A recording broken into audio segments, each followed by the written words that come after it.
Love is the essence of our humanity, expressing itself in actions of sacrifice so profound that we risk not surviving those expressions. Hi, I'm Craig Lounsbrough. Welcome to LifeTalk. Thanks for joining us today. Complacency, that's a tragic hallmark of our lives. We've certainly got bunches of it.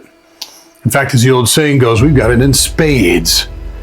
Complacency is conceived in the bosom of familiarity, where something becomes so commonplace that we errantly render it as common. We've yet to beat this tendency that we have to assume that the more we have of something, the less its inherent value. And so we end up taking great things, important things, even critical things for granted. And it's at that point that we begin to lose the very things that we can't live without, because we become complacent. And one of the things that we become complacent about is love. You know, we blithely toss around the idea of love in a manner that paints it as something of a magical storyline.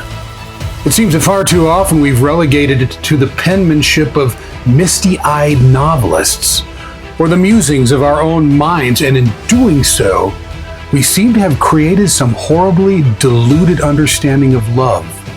And then we penned that anemic kind of love into a million cards, and we've inserted that self-same prose into tens of thousands of chapters that lay nestled between the covers of thousands of novels. We've got songs and movies and plays and poetry and t-shirts and 1,000 different sayings that expound on this diluted and pathetic kind of love that we have manufactured. Yet we'd be wise to ask, is this love? Really? I don't think so. And so if we want to appreciate something in earnest, it seems that we must first lose it.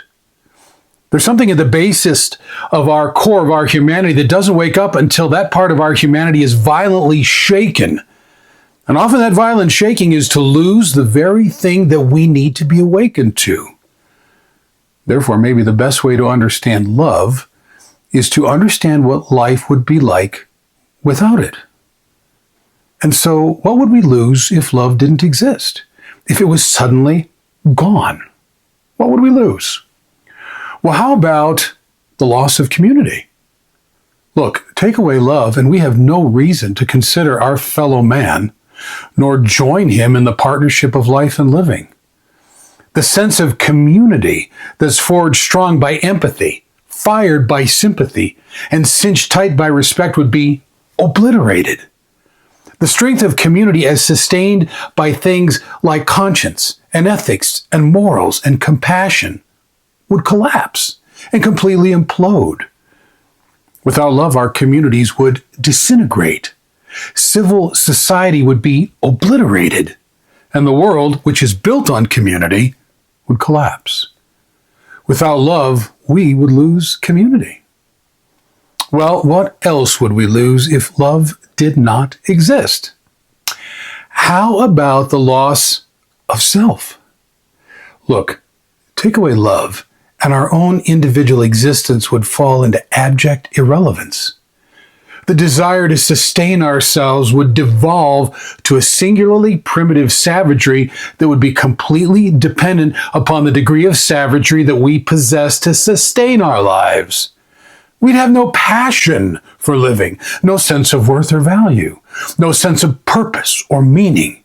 Hatred of self and for self, born of the absence of love, would cause us to turn on ourselves and likely destroy ourselves out of some sense that we don't have enough value to maintain our existence in the first place.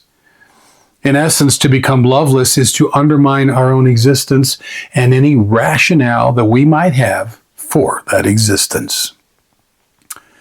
Well, what else would we lose if love didn't exist? You know, I think that we'd suffer a loss of meaning. Take away love, and nothing would capture our imagination. We would find nothing compelling. We would never marvel at anything.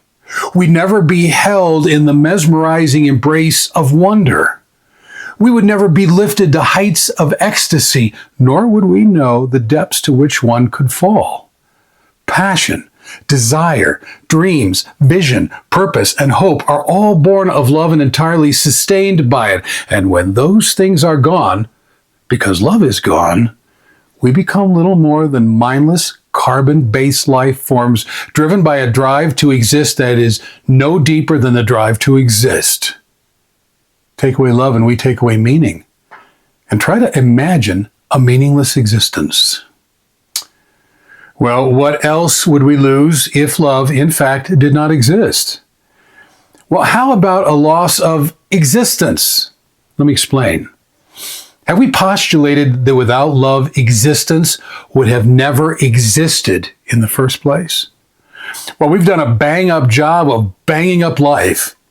It's always love that puts it back together again.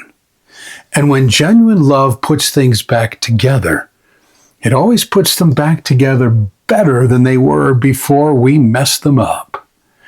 And so I would be so bold as to say that if it weren't for love, existence would have never existed in the first place. And without love, it would be impossible to maintain that existence at all. And so we need to get back to what love is. You know, love is far more than something that has arisen from the penmanship of misty-eyed novelists or the musings of our own minds.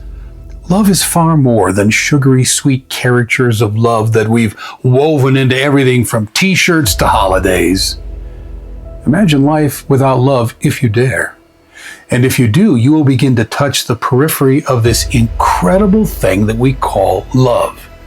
You will be reminded in a very powerful way what love really is and what love really does.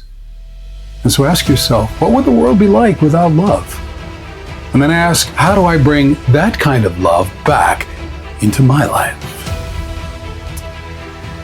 Portions of today's podcast were drawn from the book An Intimate Collision: Encounters with Life in Jesus. Get your copy today at Amazon, Barnes & Noble, or wherever books are sold. Thanks for joining us today. We appreciate the time you spent with us today on LifeTalk. You'll find LifeTalk on most podcast platforms as well as YouTube. I would also encourage you to check out our daily posts on all of our social media sites. Thanks for being here today. See you next time.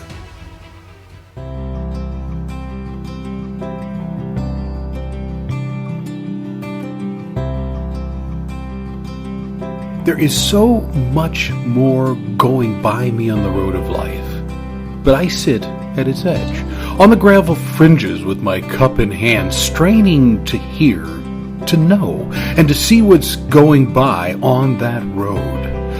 I sit there begging for some morsel to satisfy a bit of the hunger in life, realizing that only God can call me onto that road and give me sight to see it.